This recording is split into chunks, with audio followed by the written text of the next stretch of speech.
नमस्कार दोस्तों और हैप्पी होस्ट में आपका फिर से स्वागत करती हूँ। आशा करती हूँ आप सब अच्छे से होंगे। मेरी इंडिया की ट्रिप खत्म हो गई और आज मैं वापस स्वीडन के लिए रवाना हो रही हूँ। अभी रात के 11 बजे हैं और मैं एयरपोर्ट आ चुकी हूँ। मेरी फ़्लाइट रात के 1:30 बजे की है।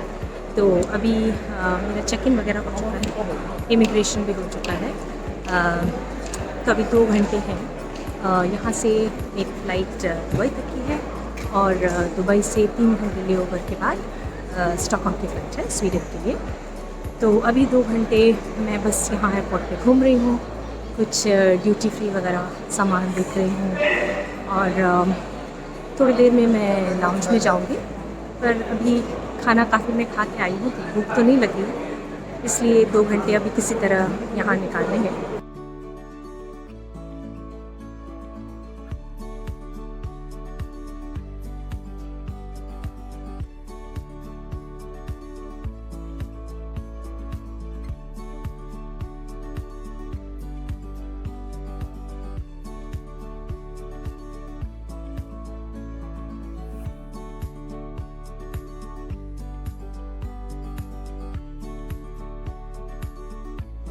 पिछले 1 घंटे से सारे शॉपिंग एरियाज घूम लिया मैंने, तो अब थोड़ी देर में लाउंज में रेस्ट कर लेती हूँ और थोड़ा सा खाना भी खा लेती हूँ। थोड़ी सी भूख तो लग रही है। ये इंटरनेशनल लाउंज है और क्योंकि ज़्यादातर इंटरनेशनल फ़्लाइट्स का डिपार्चर रात को ही होता है, ये सब लोग जो आप देख रहे हैं जो यहाँ वेट कर रहे हैं वो अंतर्राष्ट्रीय फ़्लाइट्स के लिए ही वेट कर रहे हैं।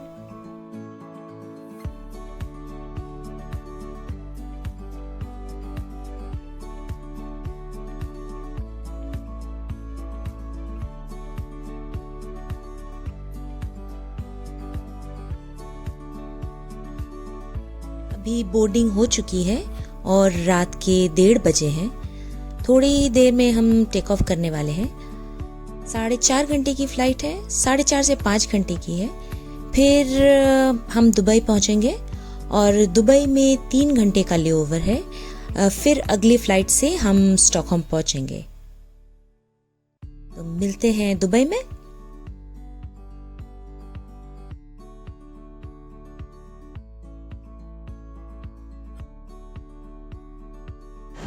मैं पहुँच गई हूँ दुबई एयरपोर्ट और अभी यहाँ का लोकल टाइम 7:15 हो रहा है, यानी इंडिया में 8:45 के लगभग। फ़्लाइट थोड़ी लेट हो गई, 4.5-5 घंटे की फ़्लाइट ऑलमोस्ट 6 घंटे की हो गई, तो टायर्ड थोड़ा फील हो रहा है। फ़्लाइट में थोड़ी देर मैं सो तो पाई थी, लेकिन वैसे फ़्लाइट में सही तरह तो हम सो नहीं पाते हैं, इसलिए मैं अभी थोड़ी देर यहाँ रेस्ट करूँगी। 1.5 घंटे और बचे मेरे स्वीडन की फ़्लाइट के लिए। तो देखती हूँ, थोड़े से शॉप्स में घूमती हूँ क्योंकि यहाँ तो दुनिया भर के सारे फेमस ब्रांड्स की शॉप्स हैं। आपको थोड़े यहाँ के सारे शॉप्स की भी मैं सैर कराती हूँ। ये एक बड़ा कलरफुल सा स्क्रीन डिस्प्ले दिखा मुझे लुई विटॉन के शॉप के बाहर, तो बहुत ही खूबसूरत था, इसलिए मैंने इसको भी कैप्चर कर लिया। और ये है लुई विटॉन का आउटलेट।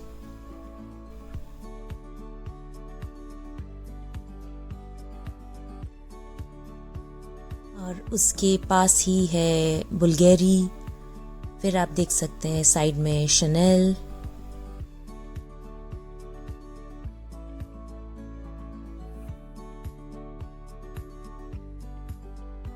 और ये है गुची का आउटलेट। बड़ा ही वाइब्रेंट सा ब्राइट ऑरेंज कलर का लेआउट है अंदर। फिर स्वारोव्स्की, बॉस, डियोर, ये सभी के आउटलेट्स यहाँ दिखे मुझे। स्वारोव्स्की के तो क्रिस्टल्स के बहुत ही खूबसूरत कुछ ज्वेलरी ऑन डिस्प्ले थे। और ये है मेरा फेवरेट परफ्यूम सेक्शन। और ये दुबई एयरपोर्ट का फेमस गोल्ड जोन है। और जैसा आप देख रहे हैं यहाँ वैट फ्री लिखा हुआ है, यानी यहाँ की गोल्ड ज्वेलरी पे टैक्स नहीं लगते।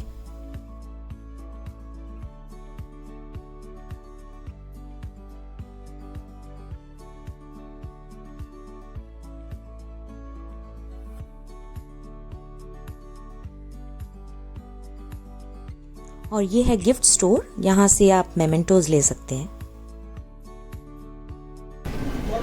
बुर्ज खलीफा के मेमेंटोज यहाँ रखे हैं। ये शायद प्लास्टिक टाइप का लग रहा है, ये मेटालिक है, ये ज़्यादा सुंदर लग रहा है, पर महंगी है। देखिए दिरहम 52 दिरहम्स की है ये। और ये बुर्ज खलीफा कितने की है? ये 39 की है।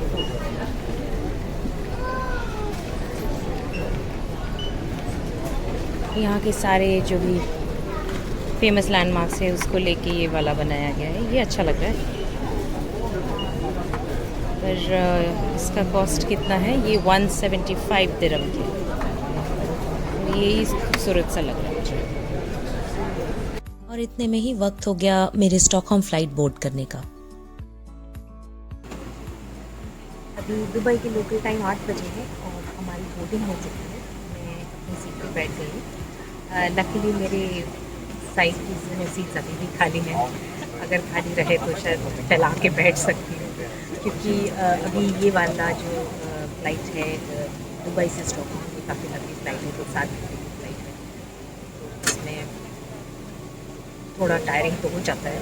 अगर बाजू वाला सीट खाली रहे तो थोड़ा फैला के कभी कभी मैं लेट भी जाती हूँ अगर दोनों सीटें खाली होती हैं। यहाँ से कुछ 6.5-7 घंटे की फ्लाइट के बाद जब हम स्टॉकहोम पहुँचेंगे तो वहाँ सुबह दोपहर के 1 बजे और आपसे मिलते हैं स्टॉकहोम पहुँचेंगे। ये है अफ़गानिस्तान के सैंड ड्यून्स, रेत के पैटर्न्स बन गए हैं ज़मीन पे। और ये है ईरान की पहाड़ियों के ऊपर से जब हम उड़ रहे थे तब विंडो से ये नज़ारा था। इंडिया से दुबई की फ़्लाइट में एक ब्रेकफास्ट सर्व किया था और दुबई से स्टॉकहोम वाली फ़्लाइट में एक ब्रेकफास्ट था और एक लंच भी था। इतना सारा खाना तो मुझसे खाया भी नहीं जाता। ये यूरोप के स्काइज हैं, बादलों से भरे हुए हैं तो नीचे का कुछ दिखाई नहीं दे रहा है। और ये हम स्वीडन में लैंड करने लगे हैं, तो फाइनली हम पहुंच गए हैं ये बर्फीले देश में।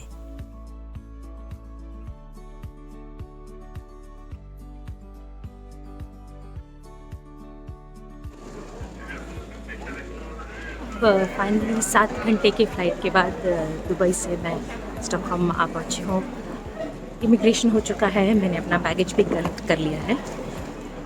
यहाँ बाहर का टेम्परेचर कुछ -10 डिग्री सेंटीग्रेड बता रहे हैं। जब मैं इंडिया से चली थी तब टेम्परेचर 28 डिग्रीज था और अभी यहाँ -10, तो आप समझ सकते हैं कुछ ऑलमोस्ट 40 डिग्री सेंटीग्रेड का डिफरेंस हो चुका है।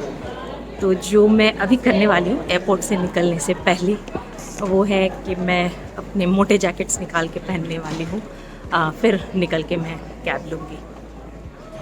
अभी यहाँ कुछ चारों तरफ काफ़ी डेकोरेशंस शुरू हो चुके हैं, क्योंकि दिन बहुत छोटा हो गया है, डार्क बहुत जल्दी हो जाता है, इसलिए चारों तरफ बहुत सारी लाइटें लग चुकी हैं। ये अभी क्रिसमस न्यू ईयर तक ये सारी लाइट्स ऑन रहेंगे।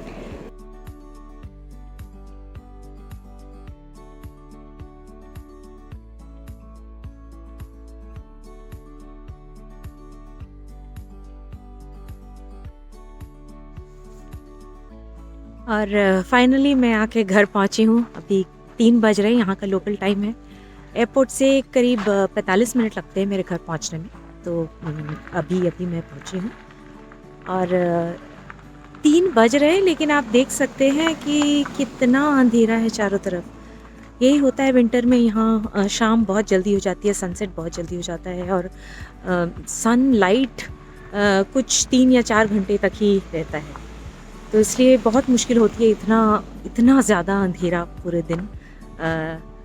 और मुझे लगता है यहाँ कुछ दिनों से शायद स्नोफॉल हुआ होगा, क्योंकि चारों तरफ रोड पे भारी स्नो है। ये आप देख सकते हैं कितना स्नो है रोड पे तो नहीं, रोड पे तो क्लीन कर देते हैं, स्नो शवल आउट कर देते हैं, लेकिन ये जो पेडेस्ट्रियंस वॉक करने के लिए जो एरिया है या फिर जो ग्राउंड्स में जितना भी स्नो एक्यूमुलेट होता है वो तो क्लीन नहीं होता।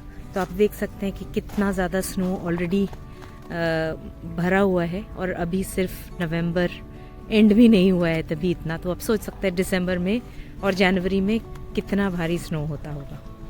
और ये हमारे घर के सामने जो कॉमन एरिया है उसमें एक क्रिसमस ट्री ऑलरेडी लगा दिया है। इसका डेकोरेशन तो अभी नहीं दिख रहा है मुझे, लाइट्स लगते हैं पूरे, इसमें क्रिसमस डेकोरेशन होता है, वो तो अभी नहीं हुआ है, पर ऑलरेडी क्रिसमस ट्री लाके यहाँ इंस्टॉल कर दिया गया है। अगले कुछ ही दिनों में इसमें पूरे सारे क्रिसमस के डेकोरेशंस होंगे। और ये सामने हमारे घर के पास ही ये चर्च है, चर्च पे तो आपको दिख ही रहा होगा ये जो लाइट्स लगे हुए हैं। अब इतने ठंड में तो सबसे पहले मुझे गर्म चाय की ज़रूरत है, तो अंदर जाके मैं सबसे पहले एक हॉट शावर लूँगी, गर्मा गर्म चाय पीऊँगी, उसके बाद फिर अनपैकिंग का काम शुरू करूँगी।